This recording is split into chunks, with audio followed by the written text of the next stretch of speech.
Ivoiriens, Ivoiriennes, mes chers compatriotes, dans la marche des grandes nations, il y a des moments difficiles, comme ceux que nous vivons encore ces derniers temps. Ce sont des moments douloureux pour chacun d'entre nous. Le sang de nos frères, de nos sœurs et de nos enfants a encore coulé à cause de leur soif légitime de liberté et de démocratie. Le sang a encore coulé par amour de notre patrie. Nos frères, nos sœurs, nos enfants voulaient simplement marcher pacifiquement pour exprimer leur refus de la violation de la Constitution, la loi suprême de notre pays. Leur faute pour le pouvoir en place est d'avoir dénoncé devant le monde entier la parodie de démocratie et le simulacre d'élection du chef de l'État en exercice pour installer une dictature en Côte d'Ivoire au profit de son clan. Nous sommes tous témoins des images insoutenables, des atrocités commises à Yopougon, à Daoukro, à Bangouanou, à Bonoua, à Mbato, à Sikanzi, à Tumodi, à Botro, à Sakassou, à Yamsokro, à Teiri, à Dabou et dans plusieurs autres villes et villages de notre pays déjà meurtris depuis plusieurs années. Le bilan est lourd. Une centaine de morts et plus de 200 blessés graves. Plusieurs dirigeants de l'opposition politique, des jeunes gens et de vaillantes femmes ont été ou continuent d'être pourchassés, violemment agressés et battus dans leur domicile avec parfois la destruction de leurs biens.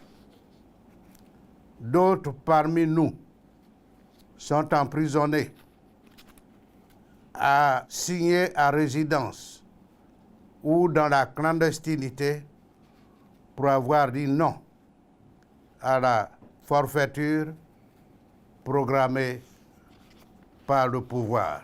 Je veux, en notre nom à tous, rendre l'hommage de la nation à tous ces jeunes, braves femmes et hommes, sauvagement abattus dans leur fleur de l'âge ou torturés par des milices armées soutenues par certains éléments des forces de l'ordre à la solde du pouvoir. Je voudrais plus particulièrement rendre hommage aux jeunes Nguessan Kofi Toussaint, décapité à Daoukro, aux jeunes Kishi Morel, tué par balle à Bonoua, à la famille Kwame, dont 4 membres ont été brûlés vifs dans leur maison à Tumodi. Pour ne citer que ceux-là, les démocrates ivoiriens n'oublient pas leurs martyrs. Ensemble, nous saurons le moment venu leur traduire la reconnaissance marquée de la patrie. J'apporte également mon soutien à tous ceux et celles qui sont privés de leur liberté individuelle sans la moindre procédure juridique élémentaire. Je renouvelle mon engagement à continuer à interpeller le chef de l'État, les organisations nationales et internationales des droits de l'homme pour leur libération sans condition. Chers compatriotes, que n'ai-je pas dit ou pas fait pour éviter aujourd'hui que notre pays se retrouve encore dans l'impasse, au bord d'une implosion dont les graves conséquences sont préjudiciables à chacun d'entre nous ainsi qu'à nos enfants. Ma qualité d'ancien président de la République, de doyen d'âge, de père de famille, m'imposait de tout mettre en œuvre pour éviter la catastrophe à notre pays.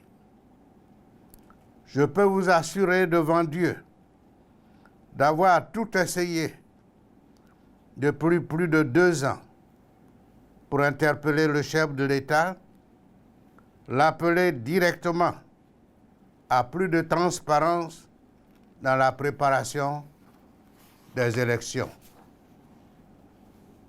Rien n'y a fait. Le chef de l'État refusait le dialogue, même par personne interposée, pour avoir fait clairement le choix de diviser le PDCI et tous les partis politiques de l'opposition pour mieux organiser son projet de se maintenir au pouvoir coûte que coûte.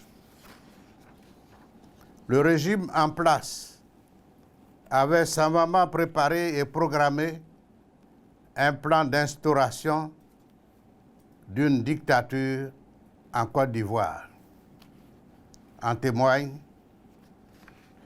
une volonté manifeste de n'engager aucun processus de réconciliation vrai, malgré les importantes et pertinentes propositions de la CDVR.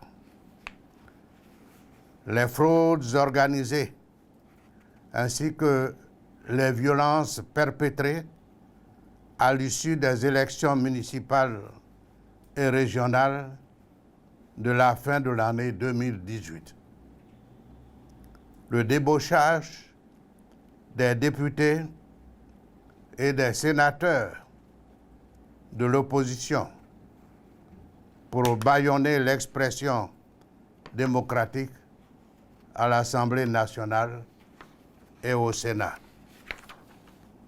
L'arrestation et l'emprisonnement arbitraire des députés de l'opposition et des leaders d'opposition, de responsables d'associations de la société civile.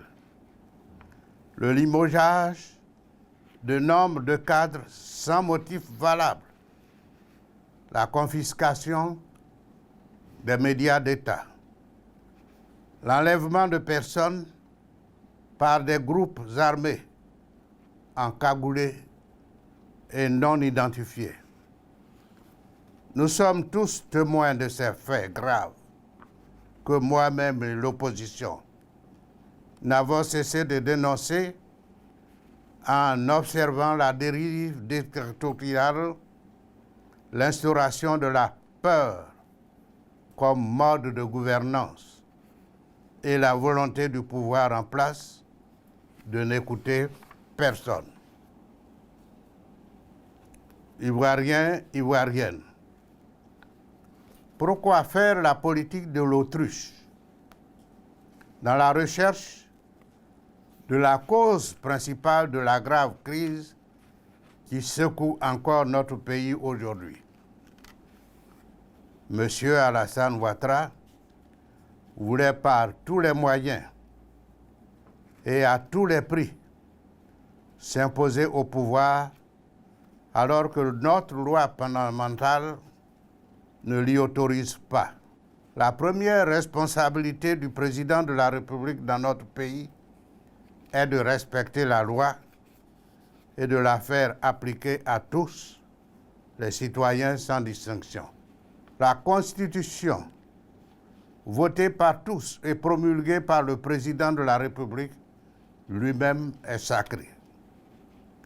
Le cardinal Jean-Pierre Coutois a appelé dans un message le 14 novembre dernier cette maxime latine bien connue, et je cite, « Dura lex, sed lex », ce qui veut dire « la loi est dure, mais c'est la loi ». Cette pensée, a-t-il indiqué, invite au respect de la loi, même quand elle nous contrarie et va à l'encontre de nos intérêts du moment. En violant notre loi fondamentale, l'actuel chef de l'État a fait le choix de se soumettre à une sorte de verdict populaire. Je lui ai publiquement lancé un appel à renoncer à son projet de désobéissance à la loi, à la Constitution. L'opposition tout entière l'a interpellé. Nous l'avons invité au dialogue avant de lancer le projet de la désobéissance civile auquel vous avez vaillamment répondu. Devant les attaques violentes à main armée contre des manifestants aux mains nues, nous avons appelé le pouvoir au dialogue. Devant les menaces graves que nous avions identifiées pour la stabilité de notre pays, nous avons solennellement et publiquement demandé le report des élections pour un processus électoral inclusif et transparent avec la participation consensuelle de tous les partis politiques. Et rien n'y a fait. Le chef de l'État a décidé, malgré les décisions de la Cour africaine des droits de l'homme, d'organiser une élection présidentielle avec une CEI au service de son parti, en excluant des acteurs politiques de référence comme le président Laurent Gbagbo, les anciens présidents de l'Assemblée nationale Guillaume Soro et Mamadou Koulibaly, les ministres Mabry Touakeus, Niamey Konan et bien d'autres. Que d'appels au dialogue n'ai-je pas lancé pour préserver la paix dans notre pays. Le 10 octobre 2020, au stade Félix Houphouët-Boigny, devant le refus obstiné d'écoute du chef de l'État, je me suis adressé au secrétaire général de l'ONU en lui demandant son implication personnelle pour l'instauration d'un dialogue inclusif entre toutes les parties prenantes au processus électoral en Côte d'Ivoire. Par écrit, j'ai présenté à M. Antonio Guterres les ingrédients d'une situation extrêmement grave qui imposait un dialogue urgent avec le soutien de l'ONU pour sauver notre pays du chaos. J'ai tenu le même discours à toutes les représentations diplomatiques en Côte d'Ivoire, ainsi qu'à plusieurs organisations internationales de référence qui œuvrent pour la paix en Afrique et dans le monde. Les adresses ou messages des organisations religieuses chrétiennes ou musulmanes, ainsi que des organisations internationales au président de la République, proposant un dialogue en vue d'une élection présidentielle inclusive, transparente et crédible, et appelant à l'arrêt de la violence, n'ont trouvé aucun écho favorable. Rien n'y a fait. Le 31 octobre 2020, dans des conditions calamiteuses et avec la complicité d'un système électoral à sa solde, le chef de l'État en exercice s'est soumis contre vents et marées à la décision du peuple quant à son choix de briguer un troisième mandat illégal par un soi-disant devoir, mais en réalité au service d'un clan. Après que moins de 20% d'électeurs seulement aient retiré leur carte d'électeur, le taux réel de participation à ces élections s'est trouvé être inférieur à 10%. Ce niveau de participation extrêmement faible est confirmé par les observateurs et organisations internationales crédibles, signifie que le vainqueur arithmétique proclamé de cette soi-disant élection n'a aucune légitimité. 90% des Ivoiriens ayant boudé cette élection. Le peuple de Côte d'Ivoire a clairement désavoué M. Alassane Ouattara devant la communauté nationale et internationale avec le choix du non à son projet de troisième mandat anticonstitutionnel. Il doit donc en tirer toutes les conséquences et en déduire, malgré tous les actes anticonstitutionnels qui sont posés actuellement, qu'il n'est pas légitimement le président de la République de Côte d'Ivoire. Mes chers compatriotes, indéniablement, nous sortons de cette épreuve avec les valeurs fondamentales de notre nation que sont l'unité et la fraternité sérieusement fragilisées. La plupart de nos compatriotes ont perdu tous leurs repères et sont inquiets.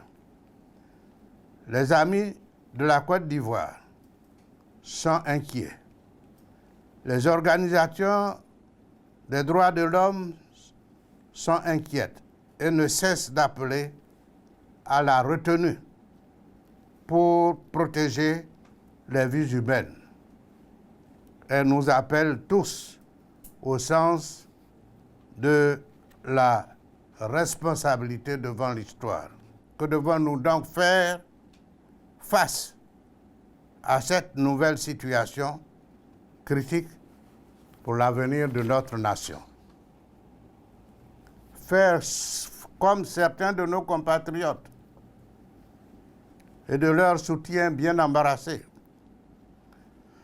Justifier l'injustifiable en engageant la Côte d'Ivoire dans la voie d'un coup de force par la violation flagrante de la Constitution sous prétexte d'un cas de force majeure non prévu par la loi fondamentale. Ou bien enfermer notre pays dans la voie de la propension à la violence, à la confiscation des libertés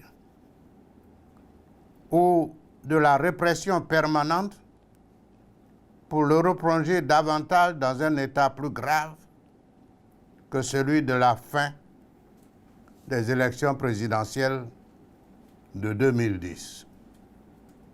Ou plutôt, prendre individuellement, collectivement, la décision de renoncer à la fatalité, de reprendre le chemin d'un État de droit.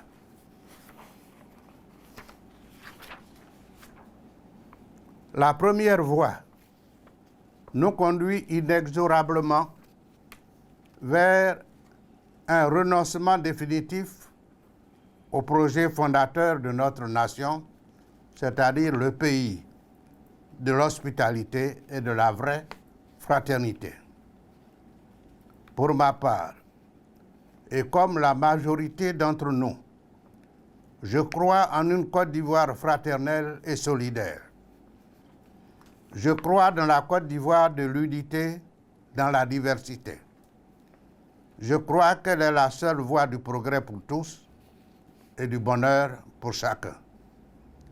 Je crois pour la rebâtir en notre capacité collective à réactiver ensemble nos valeurs d'union et de paix par le dialogue. C'est la raison principale qui m'a conduit à accepter en votre nom à tous la rencontre du 11 novembre dernier avec le chef de l'État pour briser le mur de la méfiance et amorcer les prémices d'un dialogue franc et sincère dans le seul intérêt de la paix pour notre pays. À mon âge, avec mon expérience de la vie et avec l'amour profond que j'ai pour mon pays,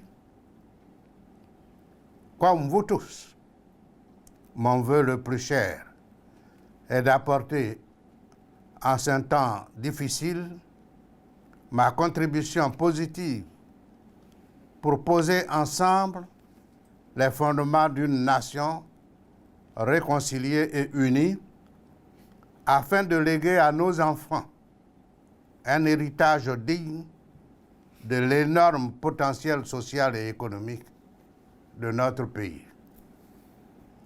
Dans ce sens, je saisis encore l'occasion d'exprimer ma gratitude à Madame Michelle Bachelet, haute commissaire des droits de l'homme auprès des Nations Unies, pour son ferme engagement dans la situation actuelle de notre pays. J'insiste auprès d'elle et lui renouvelle ma confiance pour la libération immédiate de toutes les personnes injustement incarcérées en résidence surveillée ou forcées à l'exil.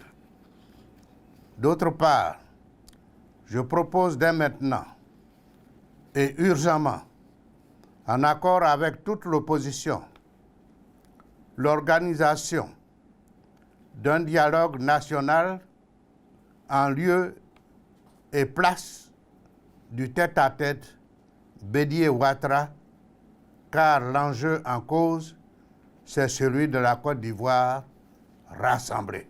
Ce nouveau cadre de dialogue, qui verra la participation de toutes les forces vives de la nation et qui sera encadré sur le territoire ivoirien par des organisations internationales crédibles, spécialisées en la matière, dont l'ONU, ou tout simplement par des personnalités indépendantes choisies parmi nous. Ce cadre remplace évidemment le Conseil national de transition que l'opposition ivoirienne avait initialement proposé. Je m'impliquerai avec force et amour et avec tous dans la préparation et la mise en œuvre de cet important cadre pour la recherche de solutions pour une paix durable dans notre pays. Les questions clés à aborder ensemble par ce dialogue porteront notamment sur l'élaboration d'une constitution consensuelle qui garantira une stabilité démocratique avec des institutions fortes. La mise en œuvre d'un véritable processus de réconciliation qui prendra en compte le retour des exilés et la libération des prisonniers politiques et militaires. L'indemnisation conséquente des victimes de leurs familles respectives. La réforme de la commission électorale indépendante. La réorganisation des élections, notamment présidentielles. Élections présidentielles transparentes, crédibles, inclusives, dans un climat apaisé. Et également le report des élections législatives. Le rétablissement de la confiance entre les Ivoiriens et les amis de la Côte d'Ivoire en assurant la bonne gouvernance économique, politique et administrative. Le retour de l'état de droit dans le respect des libertés fondamentales de tous les citoyens et de la loi en assurant le maintien de l'ordre sans bavure. Avec vous tous, j'ai la conviction profonde que nous pouvons y arriver.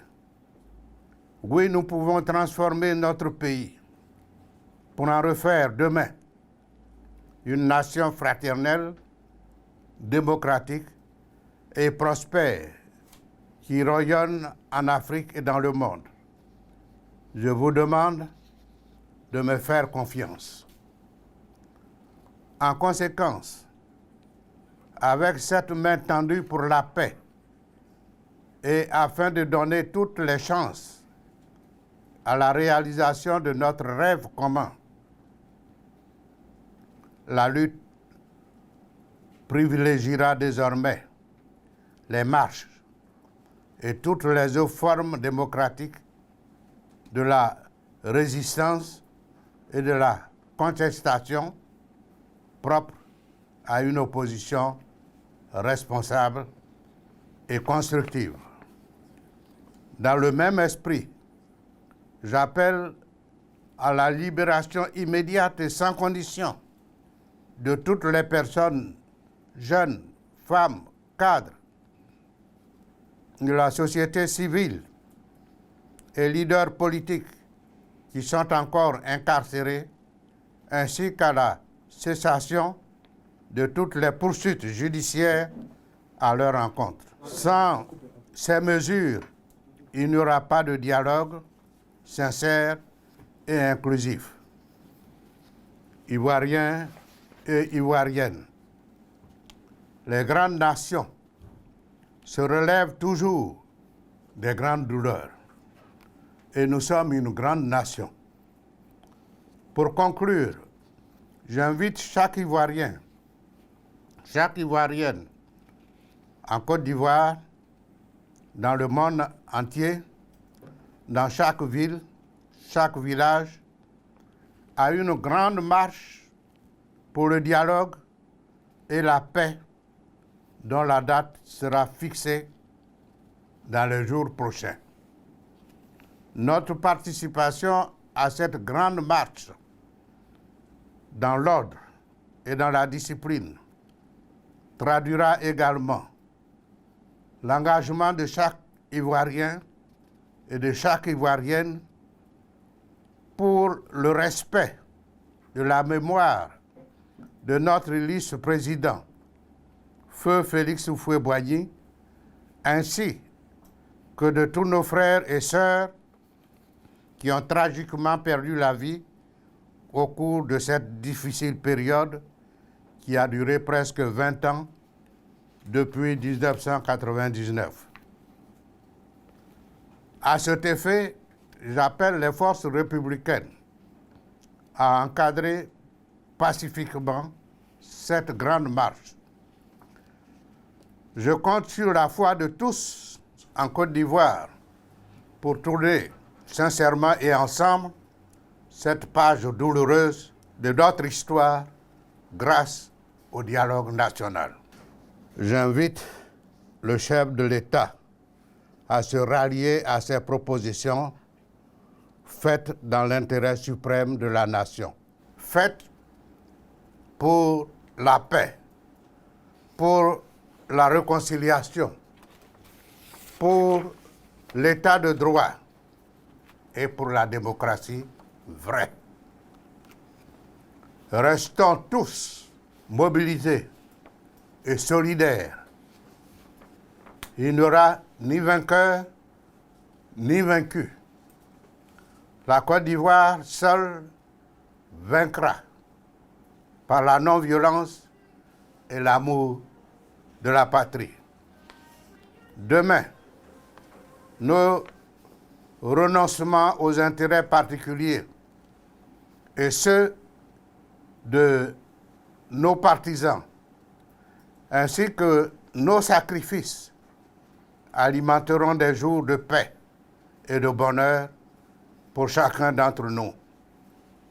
Les jeunes, les femmes et les hommes d'aujourd'hui, dans toutes les contrées de notre beau pays, les générations futures, nous en serons reconnaissants. Vive la paix pour tous. Que Dieu bénisse la Côte d'Ivoire unie et fraternelle.